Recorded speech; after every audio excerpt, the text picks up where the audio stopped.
Hey y'all.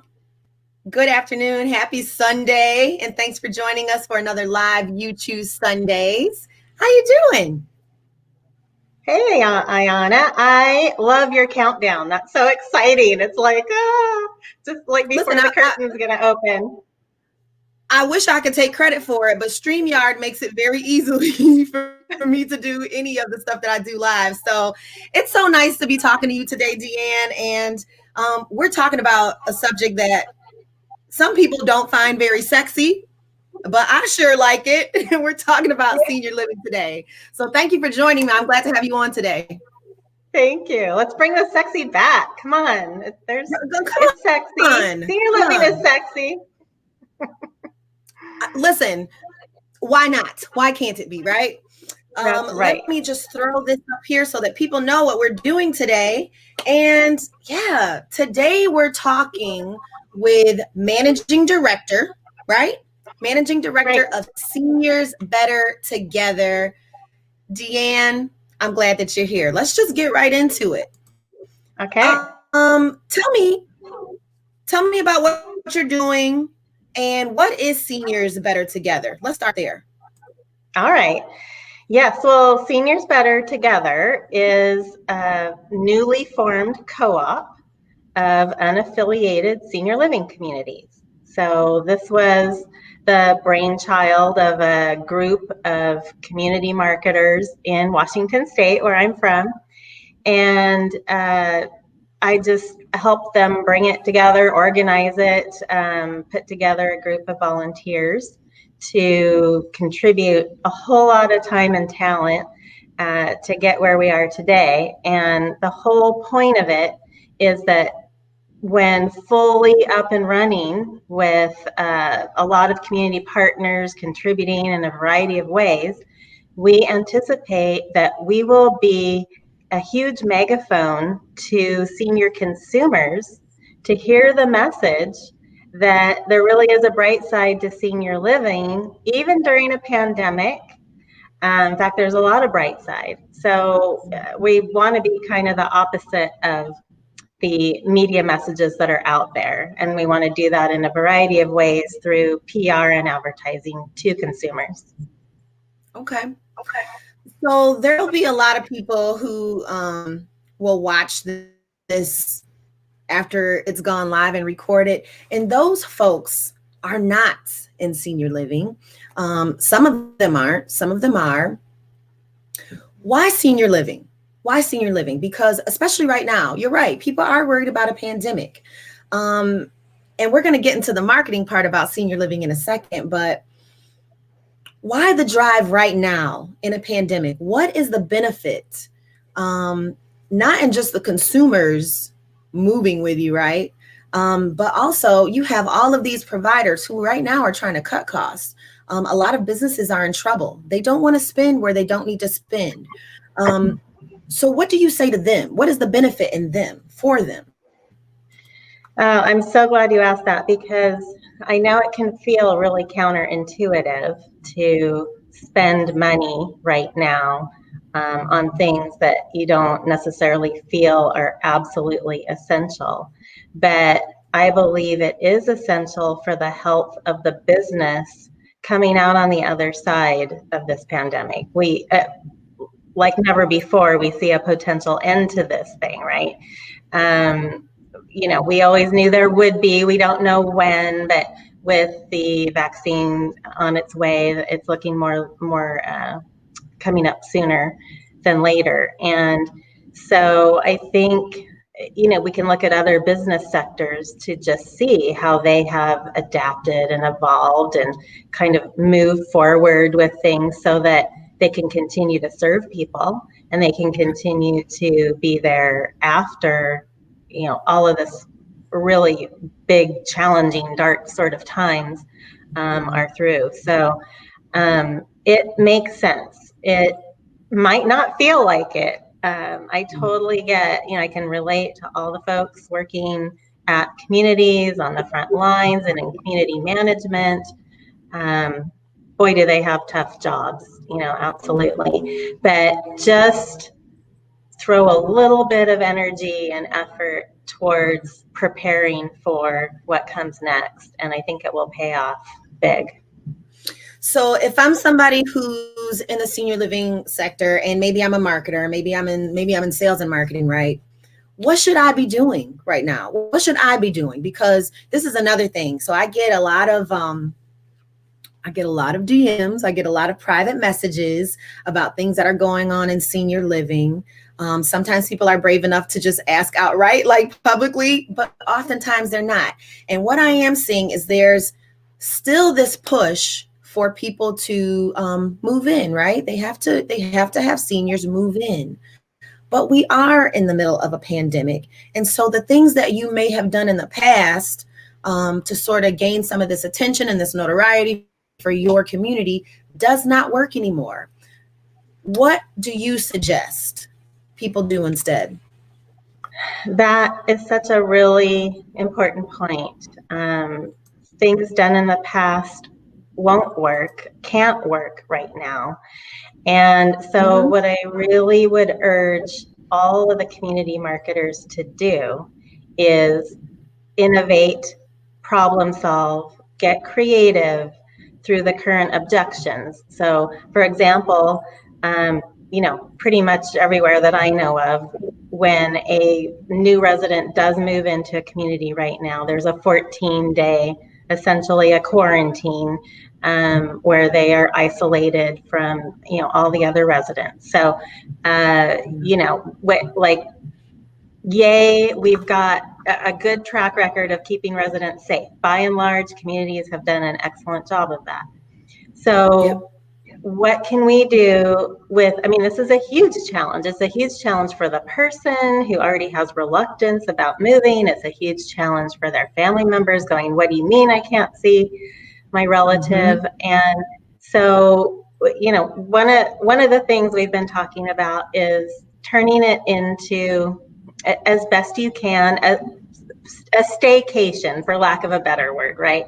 So how do you make that 2-week period so special for that person every day, so that their choice is constantly reinforced, that they chose the right place, they're happy that they did this, the time is going by quickly, and I'm through that 2-week period now, and I can, enjoy my new residence.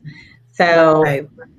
and it's going to be different depending on the type of community and depending on where it's located and the weather and all that. But I guess I would just say to tell people to think of it from a hospitality perspective. Think of this as, this person is your guest. How do you make them the most comfortable, happy person you can possibly, muster during this time? And that's a challenge in the middle of a pandemic. It really is. Because as upbeat as we want to be about it, and we should be, because I just feel like a positive attitude is better than, a poopy attitude. But the fact of the matter is, we are in the middle of a pandemic. People are afraid to move. They don't like to be quarantined. And I would say that maybe even the larger issue is not for the resident themselves, but it is for adult children who are saying, I'm moving mom or dad into this community, and now I don't have any interaction with them. Yeah, my mom has a smartphone, but she doesn't even know how to use it. Yeah, we gave dad a tablet, but he never charges it. How do we make both consumer, if I'm seniors better together, right? How am I supporting providers, right? And helping them with the tools they need so that they can make consumers and really influencers, adult children, because they are the influencers. How are we making them comfortable with the decision to move with us during a pandemic? Because the question for them becomes, what's safer, having mom with me or having mom in a community where I don't even really know what's going on? Because I think communication is sometimes a real challenge. So how do we fix that? Well, that's another great point too. We have to solve the visitation situation. And I think in terms of what can seniors better together do to support our what we're calling our community partners, those communities that are participating in the co-op, is it's ongoing idea sharing. We can no longer, for years I preached branding, differentiation. You have to, distinguish your community and say, why is this place a better place than the other place? I don't think that's the message anymore.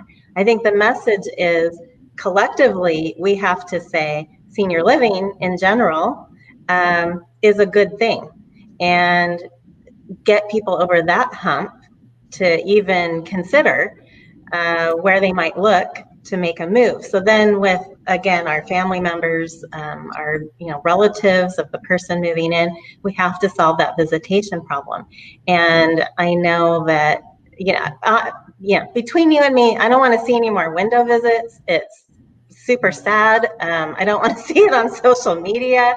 At first it was kind of like, okay, the very beginning, it's like, okay, well, there's something, they can see through the window, but it's become a sad thing in my mind. So whether it's like a visiting booth, kind of like an old fashioned phone booth sort of thing, like a living room with a divider, or I don't know, there has to be ways that people can, still come together in a safe way with the distance and all that. Of course, if you happen to be blessed with, like I'm visiting Arizona right now, you can have year-round visits basically outside here. So they're one of the lucky ones in that regard, except maybe midsummer. That doesn't work out so well. I'm in Michigan. And the other day in Michigan, it was 70 degrees and we were all like, woo, we were happy, but we were also like, is the world ending? Because this is not normal. And I wake up today and there's snow on the ground, right? There's snow on the ground. So right. I feel what you're saying about the window visits, because we love to celebrate the window visits, right? We love to show people, on the second and third floor on their balcony, like yelling down to their family members, because it makes us feel good, but it is not feasible. It is not sustainable. And one of the things that I think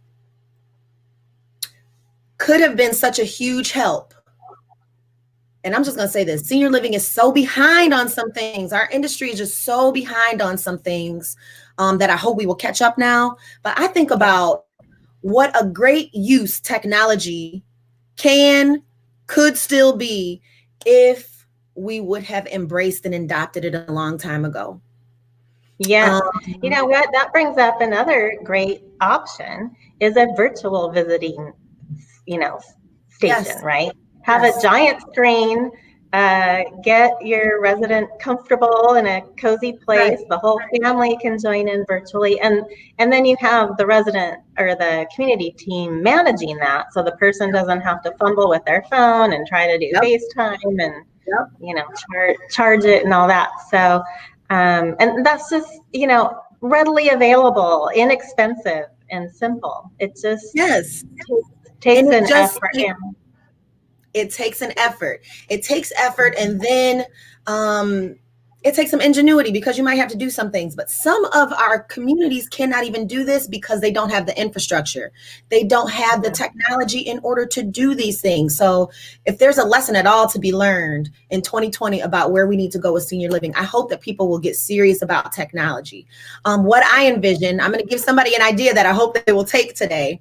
What I think about, because I think about Michigan, right? We're not going to be doing like balcony visits. It's just, we can't do that. I think about how many communities right now have vacant apartments. They have apartments that are ready to be leased up. What if instead we turned this one apartment into a visiting room, okay? And it's a virtual visiting room, but we can set this smart TV up, right? We can have a laptop that's plugged in. We can actually have our resident every hour if we want, as long as we can come in and we can sanitize the way that we need to. We can have them so that they can have a private conversation with their family members. They're not trying to look on this phone. They're not yelling off a balcony. So I think there's something to be said for creativity. But I think because we're also in the middle of a pandemic and we're putting out so many fires, creativity is burned too. I think that that's what Absolutely. happens. I Um, I hope every community in America takes your suggestion.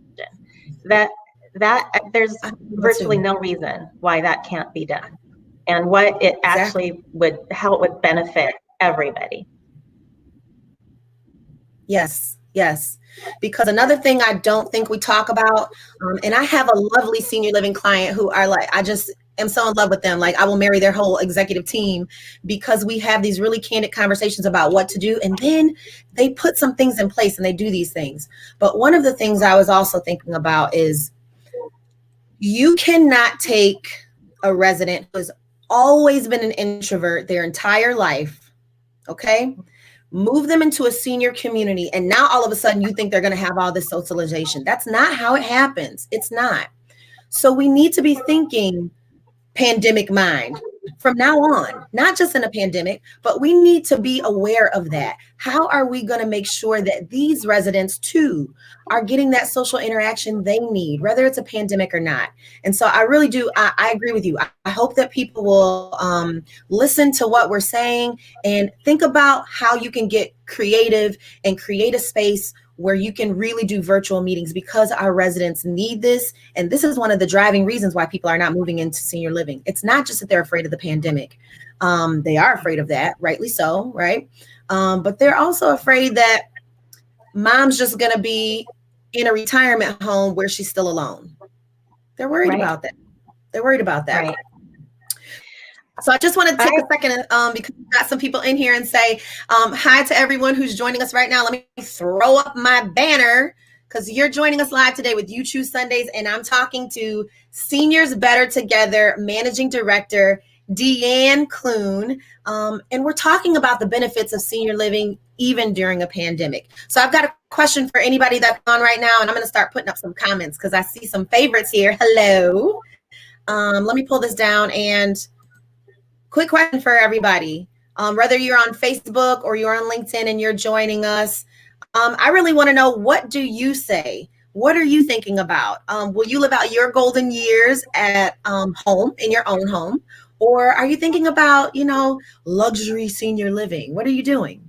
Especially if money is not an option, because that's another topic. And let's actually go there now. yeah, Let me mute this okay. off.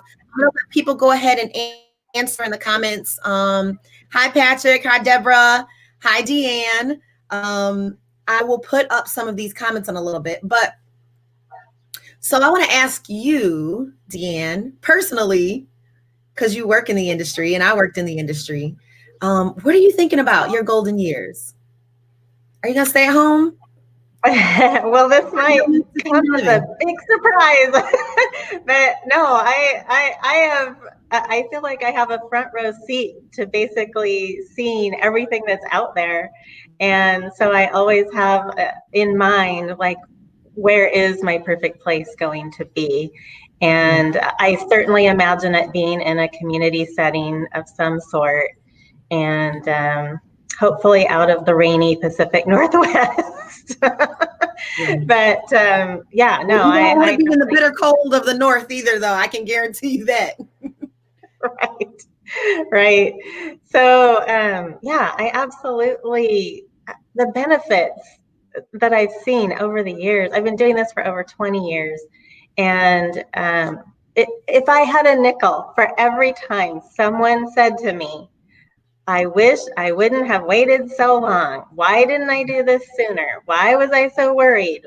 Why? I mean, every marketer I know has these stories, yet somehow people don't get it until they do it. Um, but then they do become ambassadors, right? They want all their friends to know about how great it is, and they want their friends to join them. And, I'm hoping that we're kind of in a generational shift where we're getting beyond kind of the old fashioned way of thinking of, going to the home and it's a place to die instead of a place to live out your best life Live. in that Right, chapter. right, right. How So about I you? want to What are go. you going to do? I'm thinking about it, and I want to talk to you about it in a second. But I'm going to put up just a few just a few comments that we have here. This is DeAnne. Hi, DeAnne. DeAnne says, ironically, not all residents are interested in socializing with their family. DeAnne, come on, tell the truth and shame the devil. Sometimes people are moving to get the hell away from their families. That's just the truth. They are. They prefer interaction with their friends in the residence. Let me tell you what someone working in senior living said to me, that some families are up in arms because they cannot come and visit. They can't be there. They aren't there to kind of monitor the situation, which, they want to do that. I would want to do that, right? But how the residents themselves are like, woo, got some peace. I have been told that, and I believe it. I believe it because I know my dad lives at home. My dad is he's very active. Me and my husband have to think about my dad because he is older, and we forget about that. But I get on his nerves just calling him to check on him at his own house. So think about if I were popping up on him and asking the people, who work there all the time, what's going on? Like, he would be embarrassed. I just know my dad. He would be embarrassed. So that's really great. Let me pull up another one. Thank you, DeAnne. Thank you for being here. I just thought I saw. Oh, let me see. This one is from my bestie Natasha. Hi, Natasha. She says, I would like to spend them at home if possible, her golden years, or even with one of my kids. No, don't come live with me. They swear they will have me with them just like we have my mom with us now. Yes, I do see that. There are benefits in that. And it would definitely be somewhere warm. You're right, because she's in Florida. So these are all things that we have to think about. So when we go back to that question you asked me, where I want to live and what I want to do, and you specifically said, as the generations change, we need to have that conversation in the senior living industry, and we don't have it. And I don't think that executives understand where we are sometimes and where we're going. Number one, the generations are different. So we cater in senior living, we cater to mostly upper middle, I wouldn't say upper middle class, and more affluent white residents. Our marketing reflects that. Our teams reflect that. And I'm talking about executive teams. I'm not talking about your CNA. I'm not talking about the person in dietary. I'm talking about executive level. We have this issue with diversity and inclusion. And for a very long time, maybe it wasn't said with words, but we all know that a picture is worth 10,000 words, not 1,000.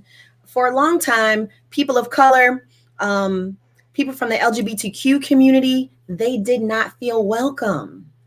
They still don't feel welcome. So we need to talk about that. And so when you ask me what I want to do, I talk about this with my husband because I love some of the luxury senior living that's going up.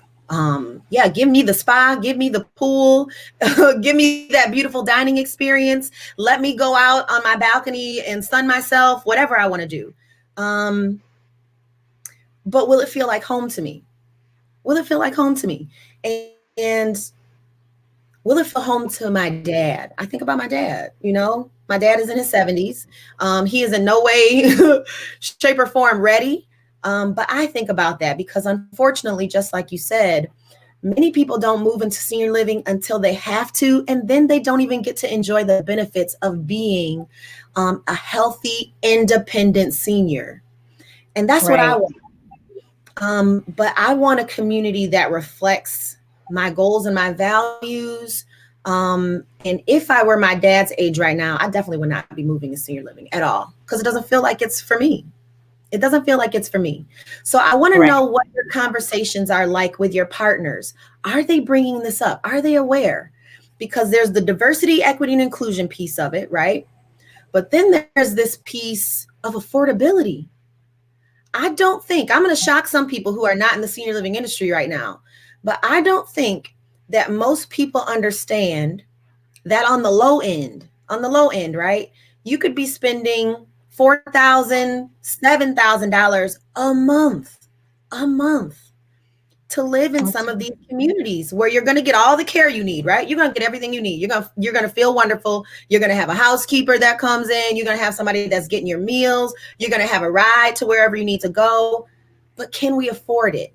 So are you having these kinds of conversations with your partners? Because I think that part of the issue we're having is that we will be serving another demographic in the next 10 years or less, right?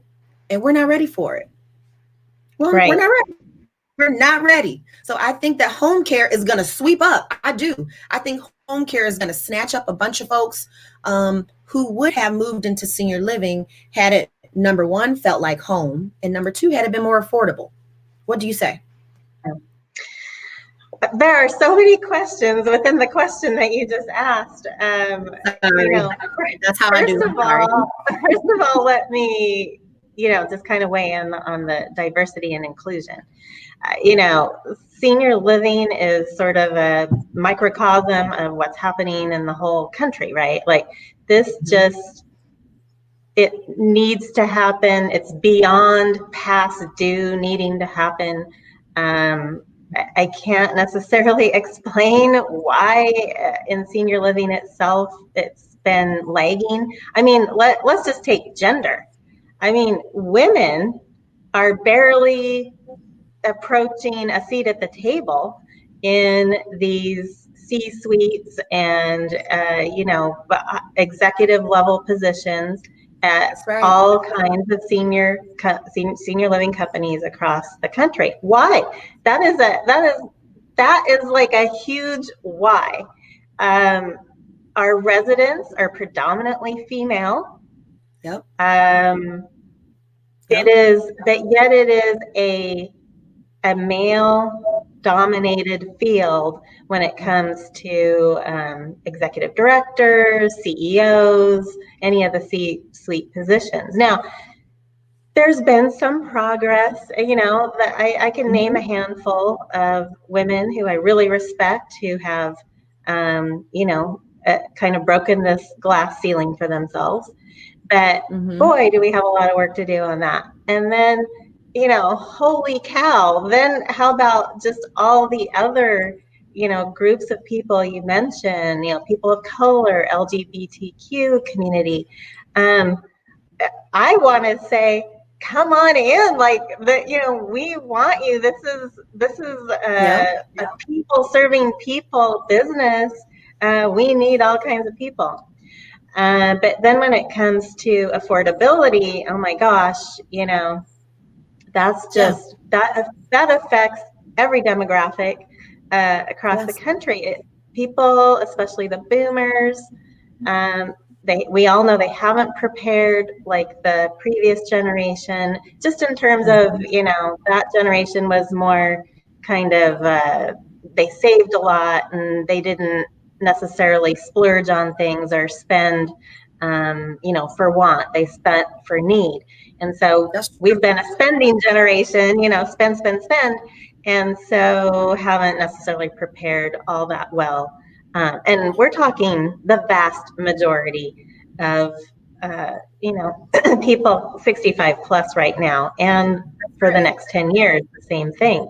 So there's a few companies. I've worked with one based out of Spokane, Washington, and they now have 20 communities in, I forget, it's like 10 states now. They might even be in your state. I'm not sure. But they're called Affinity Living Communities. And I I can, when I started working with them, I think it was like 2012, 2013, something like that. I thought it was the greatest concept I've ever heard, right? Because they've built these uh, monthly rental communities, Hmm. highly amenity rich, very affordable, with a completely different staffing model, Mm. so that it's not, you just don't have that overhead. You don't have the kind of expense that you have to maintain. And they're going gangbusters. They're building more and more every day. But why aren't other companies picking up that mantra? I mean, Yeah. it's the biggest market out there. Now, is it profit margin? Well, you know what? Figure it out, because there is a way Figure to it do out. Yes. Figure it out. it. It's Figure it being out. done. It's being done. You can do it, and you should do it. If you're in a And position you to develop, should do it. you should. If you say, if you say you love seniors and you're in it for the right reason, you find a way. That's Because the right. other thing is, yes, the generations that we're seeing now are spinning generations. But I will also say, this is not a generation, the next generation that's moving in, and definitely Gen X, we don't have pensions. We don't have pensions. We don't have that expendable income that maybe some other folks have had in the past. And so we need to talk about that. And I'm so glad that you brought up one of your partners. I like to see senior living executives having this conversation, and I'm not in everybody's room, so maybe they are having it and I don't know about it. But I'm telling you, some of the messages that I get, some of the private messages that I get from employees, lets me know that it's not happening. Lets me know that it's not happening. And this pandemic has heightened all of those other issues that we were having. They really have. So I just want to throw up some of these comments here because I always forget to do this part. And I just want to always thank people for tuning in with us live, whether you're on Facebook or LinkedIn. I appreciate you being here. So let me just see what I've got here. Down. Let's see. Deborah. Hey, Deb. She says it's Hey, all about Dad. hospitality. Talk about why people would want to live with us. It's all about hospitality, technology, and innovation. Come on and say it. New approaches to dining. Yes. Life enrichment. Yes. Stop giving me bingo. Spiritual enrichment. Yes. And family visitation. That family visitation piece, especially right now, is so important. And again, I feel like you, DeAnne, I hope people were listening when I said, you have a solution. You have a solution that does not include hauling somebody out to their third floor balcony to shout down at their family who cannot hear them. That's right. We have other That options. was, Thank you, Deb. Let's see what else. yeah. I've got Patrick here. Hey, Patrick. Patrick's my technology guy too, our senior technology person. He says, great topic today. Thank you. Senior living communities need support to provide residents with the support and technology needed that helps them stay connected with families, caregivers, and communities. Yes.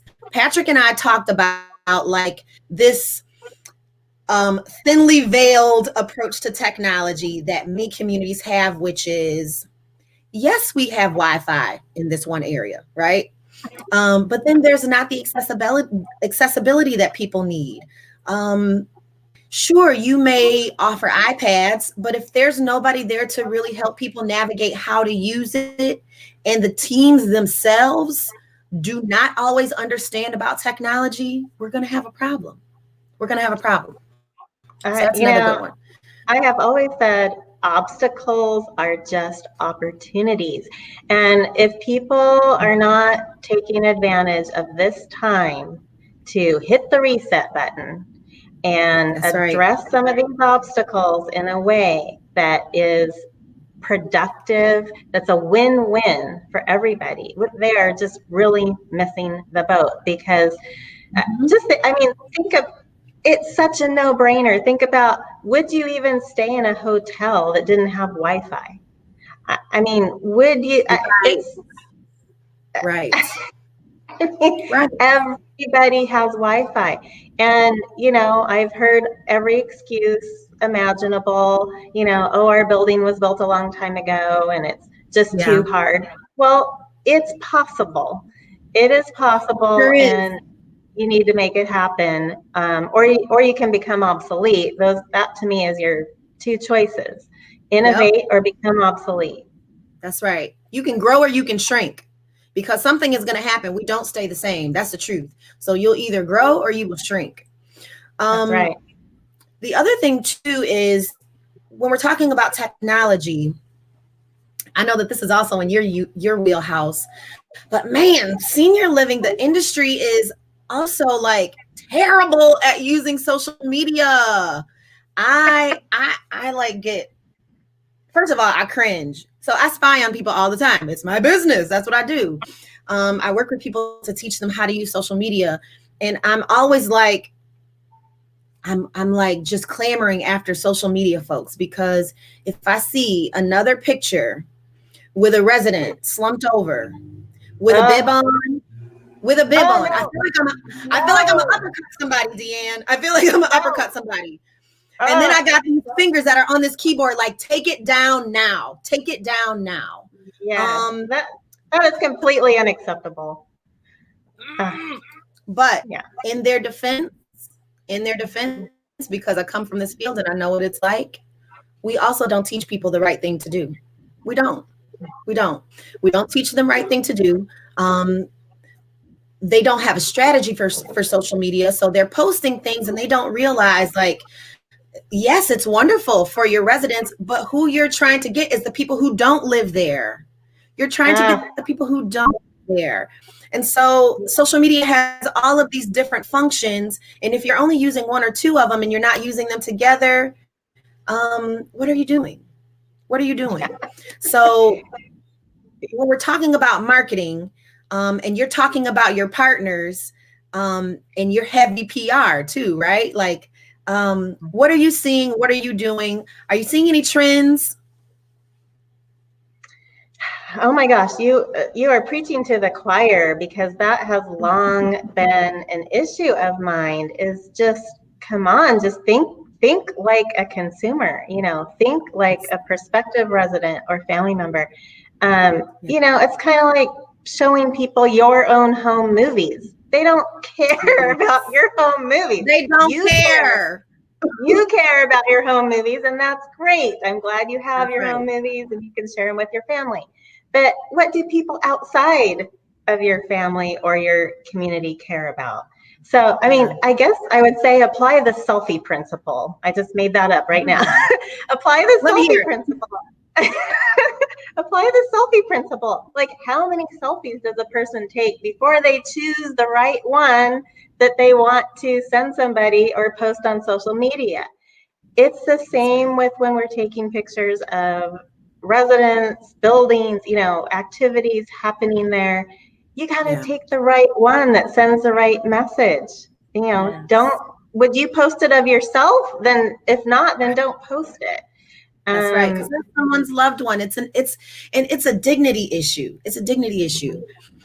it The other is. thing too is when you're talking about social media is that a lot of the people who are looking at your social media pages, it's not the resident themselves, right? It's that adult child, it's that grandchild.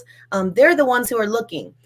And so what they want to see is not another plate of food. They don't care. They don't care. Not, another picture of people on the bus. They don't care. Who they really want to see, who they really want to hear from is residents, right? Featuring residents, showing residents in things that they are doing. But they also want to know team members. They want to know, who is this business office manager? Who is the person in dietary? Who is that maintenance person who's going to be in my mom's room helping her get ready because I can't be there? Um, so, I think we need to step up social media too and stop using it as an afterthought. It needs to be at the forefront of our minds. And I will tell you, a company that is doing a really great job of using social media is Arrow Senior Living. And I am not doing their social media. So before anybody thinks that that's just me plugging myself, no, they are doing their social media and they are doing it well. They are doing it well. So I Now, really who was enjoy that. that? Arrow Senior Living. Arrow is they're doing it right. They've got a YouTube page. They update often. They respond to messages, good and bad. I know a lot of people in the senior living industry, as soon as somebody says something bad, they delete it. That is the worst thing. Listen to me. If you are doing that, you are shooting yourself in the foot. Don't do that. Don't do that. Respond from the heart and take it offline. So yeah, there's lots to be said there. Let me ask you this about your partners. Who are you, like, who's your ideal partner? And a partnership is mutual, right? When I think about who I'm partnering with, not everybody that reaches out is a good fit for me, and vice versa, right? But what makes a good partnership between Seniors Better Together, and a provider? That sounds great. We're saying that we are absolutely open to any senior living community that wants to join the co-op.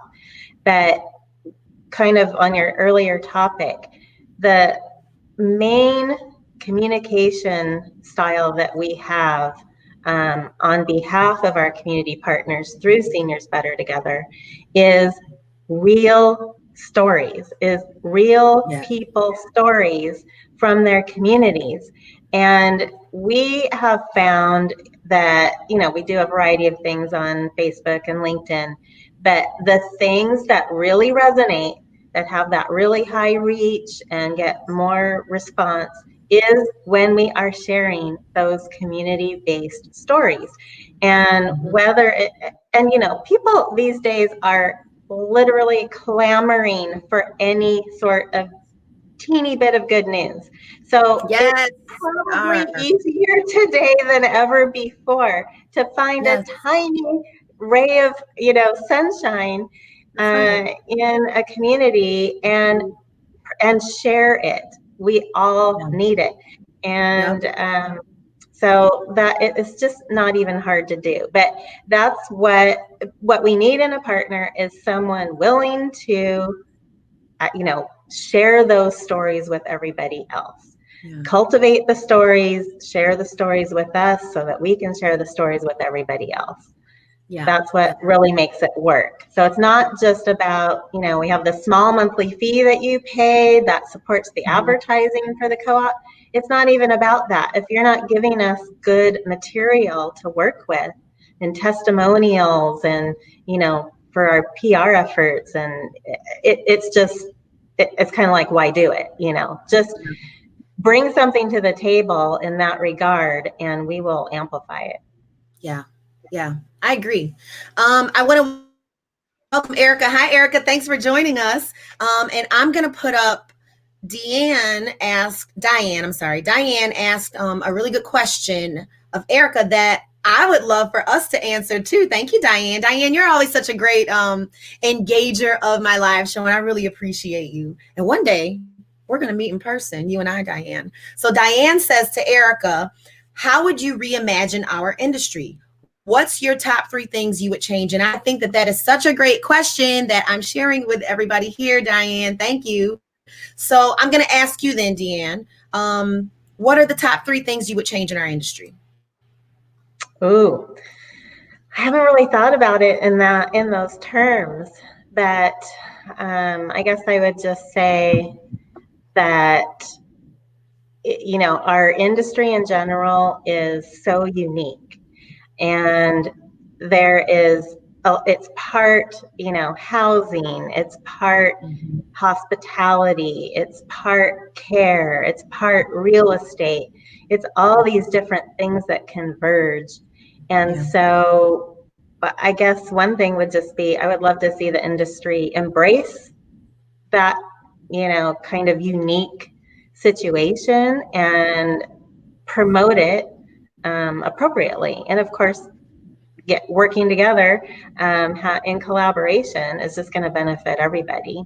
Yeah. But I think some of the things Deborah brought up earlier in her comments are there too. I mean, we really, really, really need to address resident engage, whatever term you want to use, resident engagement, life enrichment, Mhm. social activities, and cater to that individual. If they're, like you said, if they're an introvert, what do we have to support them?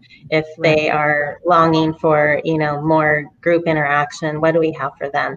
And, just honestly, I'd say throw it all out. Get rid of everything. Start over. Yes.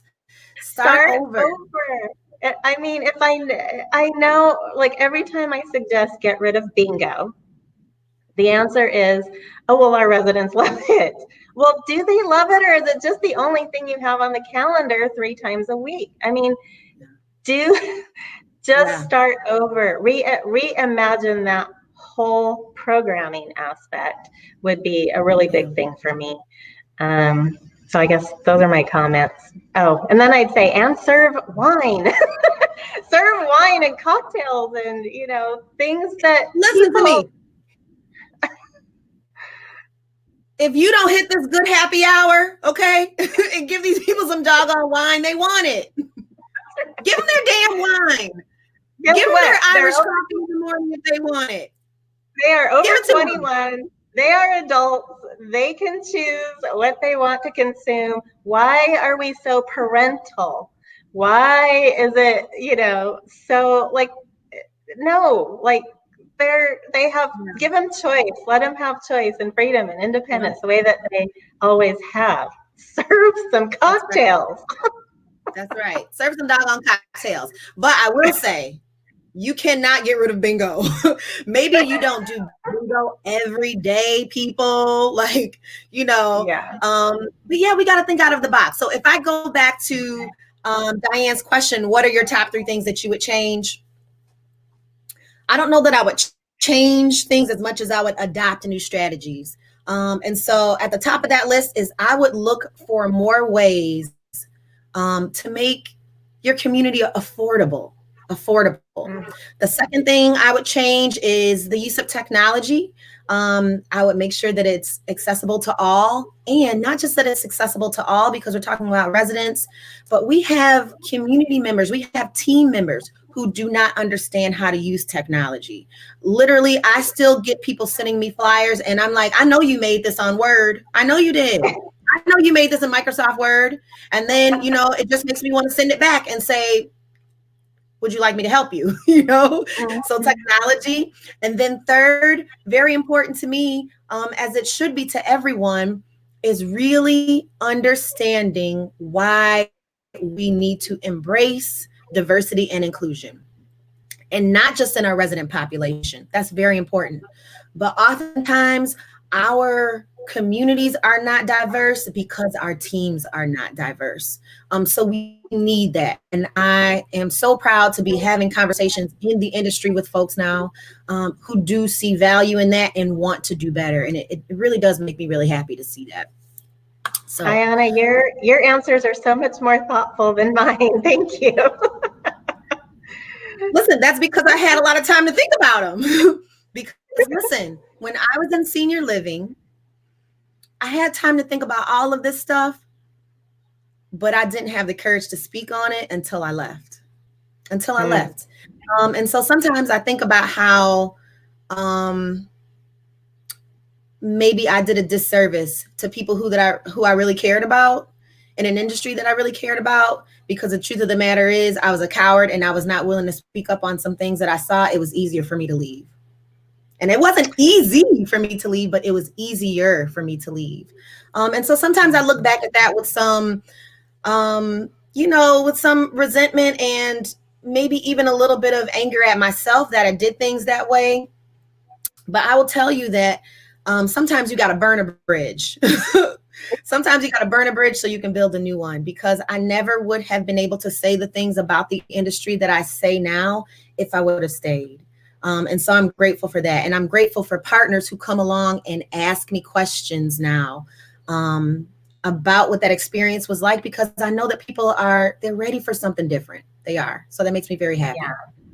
Well, I mean, I guess maybe giving people the benefit of the doubt, maybe they're just not aware, until someone brings it up to them. We all kind of live in our Absolutely. own bubble with our own experience. And, like to me, it seems natural that we would have more women in this business. But, Mhm. maybe it's just having more conversations like this. So I'm not pointing blame. I'm just saying, you Mhm. know, now you're aware of it, think of it, Now what think can we about do? it. That's Yeah, right. now let's move forward with something. I'm glad that you brought that too, because I think it is also important to point out that I don't think, in most cases, in the vast majority of communities, I don't think that there is this sort of like underlying, thought and idea to exclude people. I don't think that's what it is. I think it's exactly Yeah, what you said, is that we are attracted to our in groups naturally. And so when you are a part of my in group, why would I be thinking of these outside groups? I wouldn't be. I wouldn't be. right. When I do workshops, I pull up like actual senior living advertisements, and I show people, who are you talking to? Who are you leaving out and why? And it's like the light bulb goes off then. That's when the light bulb goes off. So I'm always so glad that you we can have these kinds of conversations. Because the other thing we need to do is we need to get younger people involved in the senior living industry because they Yes. think it's not for them too. They think it's boring. And for some people it is boring, but I'm telling you, I love it. I really do. I enjoy it. I've always been, I have friends who are older people. I am just drawn to them and I want to see the best for them too. And so this just seemed like the perfect fit for me. So yeah, we got work to do, but I feel good We about do. it. We I do. do. I do too. Yeah. This is, it's a change. It's a moment of change. And I think the vast majority of people are going to rise to the occasion, and we're going to see things better than they were before. And every little bit counts. So you can raise your voice. You don't have to do it. I guess there's just a way to do it where it's more well received, right? You don't have Mhm. to go out in a blaze of glory and quit in protest or something like that. I'm a But blazing glory kind of person though. Sometimes I light it up. I bet you do. Sometimes I take that I, match and I'm like, whoosh. Not all the time though. Not all the time though, because you're right. There's a time and place. And if you want to have an exchange of ideas, if you want somebody to hear you, um, it can't always be a shout. Sometimes it's got to be a whisper, and it's got to be a continuous whisper. And I understand right. that. I That's understand right. that. So this has been such a great conversation. Oh my gosh, I didn't realize how long we've gone. Okay, so I usually am getting in your business before now. So I'll just ask you a couple things about your business, okay? And I mean your Okay. personal business. I mean your own life. It's really Okay. crazy right now. What are you doing to sort of stay centered? To as much as you can stay stress free. We're in the middle of a pandemic. The holidays are coming up. What are you doing to take care of yourself right now? Such a great question. And I think it's a conscious effort every day. It's not something that I necessarily wake up and feel good about. I have to have a little conversation with myself Yeah. about doing things for my own self health and emotional, physical wellness during this time. I, I feel, very fortunate to be in the situation I'm in. I know many people are in much worse situations, but that doesn't, negate the fact that we all have to take some responsibility for our wellness. I made a really difficult decision um, last month. So my husband does this big hunting trip. He's a hunter, and he big game, and he goes up in the mountains, and he does this every November, and he keeps going longer and longer and longer. So he's pretty much gone the whole month of November Oh on this, dang. just like gone. It's his happy place. And so I started, and then November consequently has been, not good for me. It's like this, change of weather. It's kind of, Yeah. depressing. You got all this rain and dark clouds and, Yeah. different things like that happening. And so I thought, what I need a true happy place this November, because I just don't, I can't imagine, being alone in the house for an entire month. And my parents had gone to their place in Arizona. And so I decided to join them. And I have been here, I think I left like October 30th and came down here. And it has been so, I haven't regretted it one moment. Aw. I'm bike riding, I'm hiking. I did a little day trip to Joshua Tree, which is like a 3-hour drive Aw. down there. Yeah. I guess that overall, I would say nature is what's saving me, is, finding the joy and beauty in nature, which I think we can do wherever we're at. So I intend to take this with me back to Washington. And even if it's snowing or blowing or whatever it's doing, I am going to find the joy in nature as best I can. I love that. I'm also like a person who I don't like the cold, but I do like to be outside. I have taken up bird watching in the last couple of years. I So want to I do that. I want to do that. let me tell you, I'm the biggest nerd. I don't care. I don't care. My husband likes me the way I am. If I'm a nerd out in knit and macrame, and start bird watching, it's my life, whatever I want to do. So I just put this app on my phone that one of my older friends who is also a bird watcher told me about. And so like I'm going out on my deck and I'm like, having owl sounds go out into the night because I'm trying to like pick up the sound of owls. So yeah, I need to be outside too. I do. So what kind of There's music is motivating you right now? well, I gotta tell you, there's an owl here. There's an Ooh, owl that resides in the condo complex, have you seen and it or you can just hear it? I have seen it. Yeah, I hear it all the time. And then the other night, I just was kind of on the lookout for it, and someone else was too. And they were out there. It was in one of the palm trees, and Oh, I got to see it fly away. So if Santa's listening, oh, I'm asking for some binoculars for my bird watching efforts. But yep. anyway, yeah. So I'm with you on that. The music, oh my gosh, music is also salvation.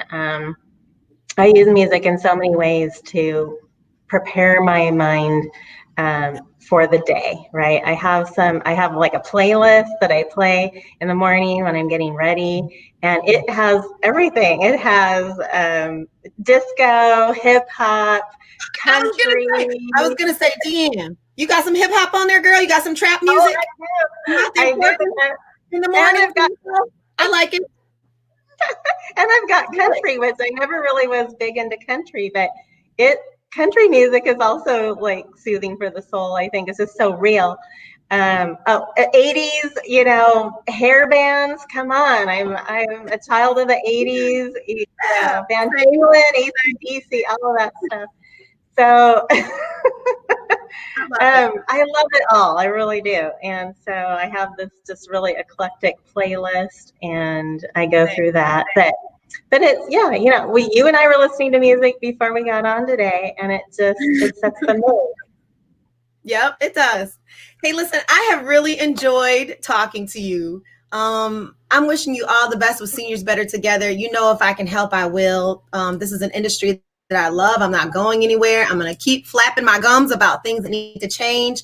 And I'm going to keep celebrating and praising things that are going well. And we have some fantastic, fantastic professionals from the top all the Yeah. way down to the person who's driving folks to their appointments. We have some really wonderful people in this industry. We need to keep them and we need more of them. So I really appreciate you giving me your time today. Everybody else, listen, if you joined us live, I appreciate you too for showing up on a Sunday afternoon when you could have been doing anything else. I appreciate you.